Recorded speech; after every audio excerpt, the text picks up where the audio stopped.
여러분, 매일 아침 출근길 정말 끔찍하지 않나요? 꽉 막힌 도로 위에서 대체 뭐가 문제일까? 이런 생각 한 번쯤 해보셨을 거예요.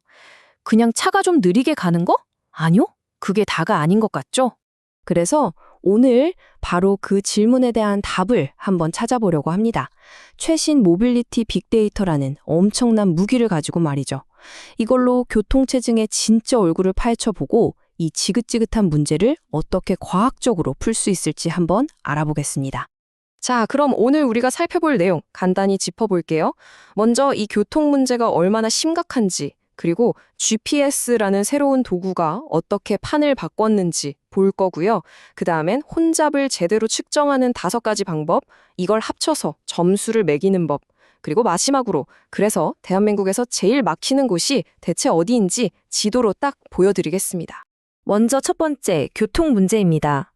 우리가 매일 겪는 그 스트레스요? 그건 정말 시작에 불과합니다.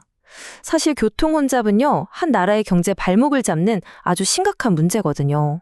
우리가 길에서 버리는 시간, 기름값, 그리고 그 시간에 할 수 있었던 수많은 기회들.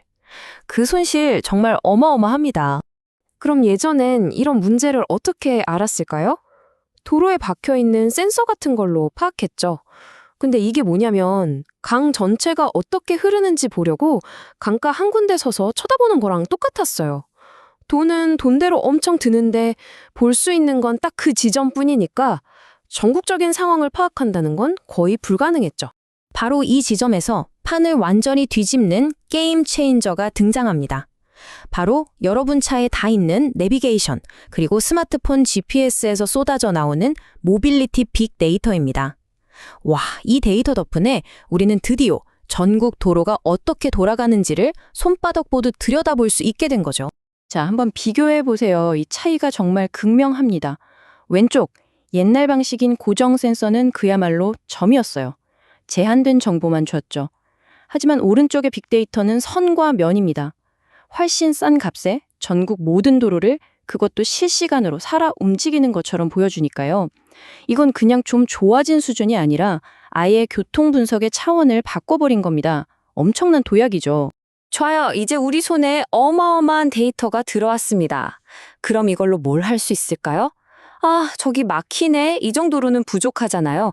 그래서 연구원들이 교통체증을 제대로 해부하기 위해서 그냥 느리다가 아니라 5가지 핵심 잣대를 만들었습니다. 바로 이 그림이 그 비밀을 푸는 열쇠입니다. 복잡해 보이지만 간단해요. 가로축은 시간, 세로축은 도로라고 생각하시면 돼요. 그리고 색깔이 노랗고 빨개질수록 차가 꽉 막힌다는 뜻이죠. 연구원들은 이 시간 공간 지도를 딱 보면 교통체증이 언제, 어디서, 어떤 모양으로 생기는지 그 패턴을 한눈에 읽어낼 수 있는 겁니다. 숨어있는 원인까지도요. 이 지도를 분석해서 딱 5가지를 알아냅니다. 첫째, 얼마나 심하게 막히는가, 이게 혼잡 강도고요. 둘째, 한 번 막히면 얼마나 오래 가는가, 혼잡 지속 시간이죠. 셋째, 정체가 얼마나 길게 늘어서는가, 혼잡 구간 길이. 넷째, 얼마나 자주 막히는가, 이건 반복 혼잡 비율입니다. 마지막으로 대체 어디서부터 막히기 시작하는가, 이게 병목 발생 비율이에요. 이 5가지를 다 알아야 진짜 교통체증을 안다고 말할 수 있는 거죠. 자, 근데 문제가 있어요. A도로는 엄청 심하게 잠깐 막히고 B도로는 덜 막히는데 하루 종일 막혀요. 그럼 어디가 더 심각한 걸까요? 비교하기가 애매하죠? 그래서 이걸 객관적으로 딱 비교할 수 있게 이 5가지 지표를 하나로 합친 종합 점수를 만들었습니다. 그 방법이 T점수 표준화라는 건데 이름은 좀 어렵죠. 근데 원리는 진짜 간단해요. 단위가 제각각인 5개 점수를 같은 출발선에 세우는 거예요.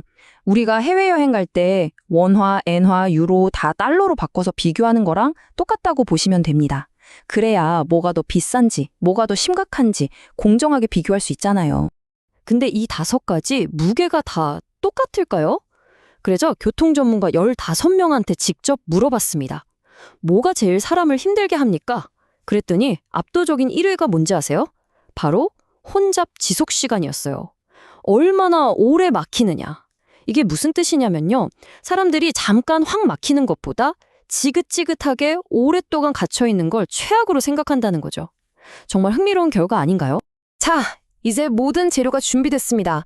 이 강력한 분석 툴을 가지고 드디어 실제 대한민국 도로 데이터를 돌려봤습니다. 과연 우리나라에서 가장 교통지옥인 곳은 어디였을까요? 결과를 보시죠. 먼저 고속도로입니다. 와, 딱 봐도 아시겠죠? 수도권을 중심으로 지도가 그냥 벌겋습니다. 이 녹색이 쾌적한 곳이고 빨간색에 가까울수록 종합 점수가 높은 말 그대로 최악의 구간이라는 뜻입니다. 고속도로만 이럴까요? 아니요. 왼쪽은 도시고속도로, 오른쪽은 일반 국도인데 패턴이 그냥 복사 붙여넣기 수준입니다. 놀랍도록 똑같죠? 서울, 부산 같은 대도시 주간이 문제라는 게 명확하게 드러납니다. 그만큼 이 분석이 정확하다는 뜻이기도 하고요. 자, 그럼 대망의 가장 막히는 길 순위를 발표하겠습니다. 종합점수 탑5입니다. 1위는 서부 간선도로, 그 뒤를 경인고속도로, 서울 외곽순환, 용인서울고속도로, 강변북로가 잇고 있습니다. 아마 이 길들 운전해보신 분들은 지금 막 고개를 끄덕이고 계실 거예요. 네, 그럴 줄 알았어 하면서요. 데이터가 우리의 뼈아픈 경험을 그대로 보여주네요.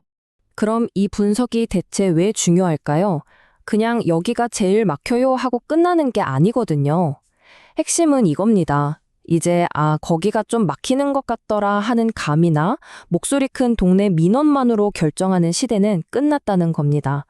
전국 데이터를 기반으로 가장 도움이 시급한 곳이 어딘지 객관적인 순위를 딱 내놓을 수 있게 된 거죠.